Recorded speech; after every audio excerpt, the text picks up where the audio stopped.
Hello, BookTube. Well, it's happened again. Two packages.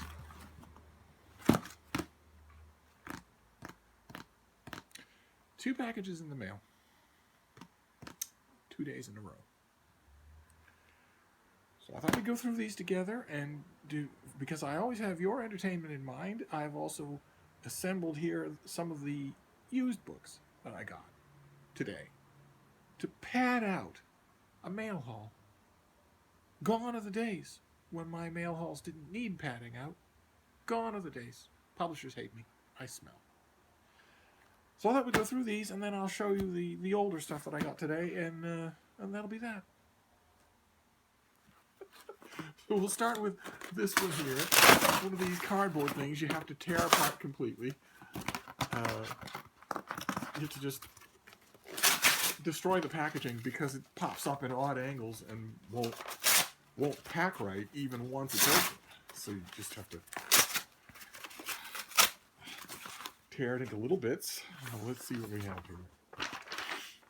This, oh, great. Okay, this comes out in February. I did not request this, but fantastic. This is called Force of Nature by Jane Harper, who might, the name is familiar to me. It might be familiar to you if you've memorized all of my 1,000 videos. She wrote The Dry, a thriller set in Australia that I really ended up liking. So what have we got here? Okay, this is all this is all the blurbs for The Dry. So what is Force of Nature about? I wonder if this one's set in Australia as well. 5 women go on a hike, only 4 return. At the beginning of this year, Jane Harper's New York Times best-selling debut novel, The Dry, oh wow, it was a bestseller. That's interesting, you didn't know that. Caught on like wildfire.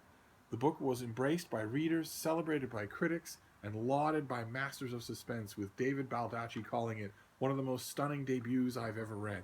So it was lauded by masters of suspense and also by David Baldacci. Interesting.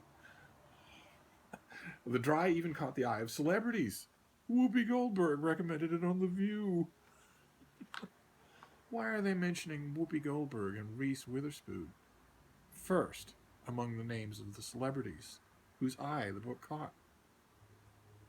I don't appear to be mentioned at all. It's Flatiron Books is thrilled to announce that the new year will bring a new novel, Force of Nature. Jane returns to the drought-stricken landscape of The Dry. Oh, great! So we'll be back to the landscape. The landscape in The Dry was incredibly evocative. It was the strong point of the book. Oh no, she doesn't. I'm sorry, she doesn't return to the dry landscape of The Dry. No, she turns from that landscape to the chilly, wet bushland of the Girlang Ranges. 5 women on a corporate retreat head into the unforgiving landscape, but only 4 come out the other side.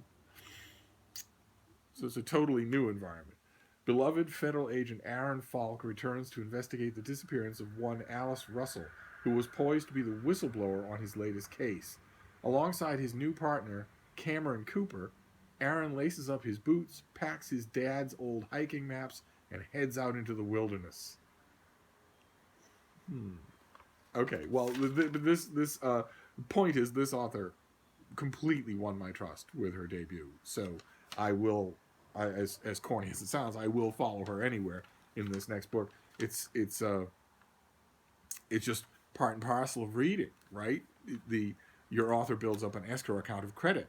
I like to go into every author completely neutral, even the ones who have, if we're going to murderously extend the financial metaphor, even the ones who've defaulted on loans in the past. I still like to go at them completely neutrally. But if they haven't, if they've only pleased, then I'll follow them anywhere. The only qualm I have here is that we're told that the 5 women were on a corporate retreat.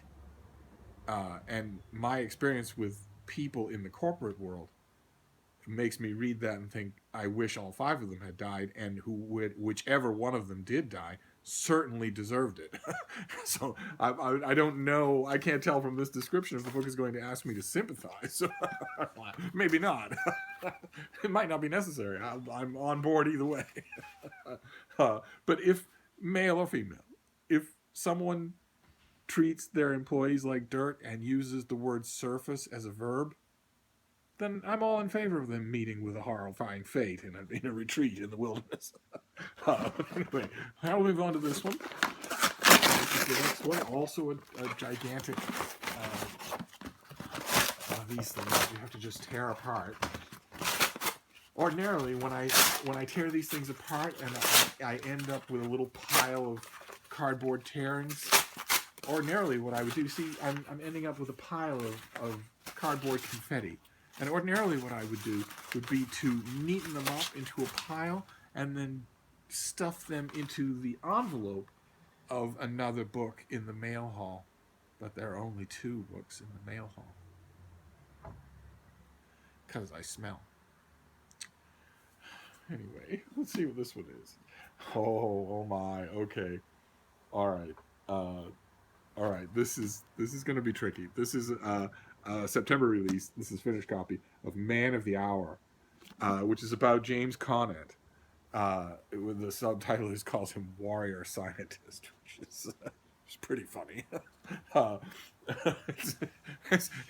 I realize you have to do that sort of dramatics if you're a book packager in America. You kind of have to do that. But we are talking about a warrior scientist who once lost a battle with a house cat.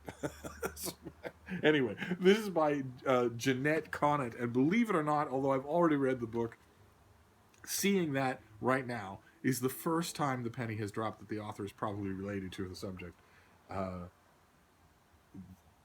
She's the author of New York Times bestsellers, Dahl, and Robert Oppenheimer. Can you believe that she has the exact same name as the subject, but they don't actually say what her relationship. She's got to be the daughter. She's got to be Conant's daughter. Wow, isn't that something? They don't actually say. Oh no, okay, there we go. One of the blurbs, one of the advanced blurbs is from Richard Rhodes, and he says she's his granddaughter. It's going to be tricky because I don't know who that could be. Here, I'll pause this and we'll come back. I got precious little to work with today anyway. Hold that pose.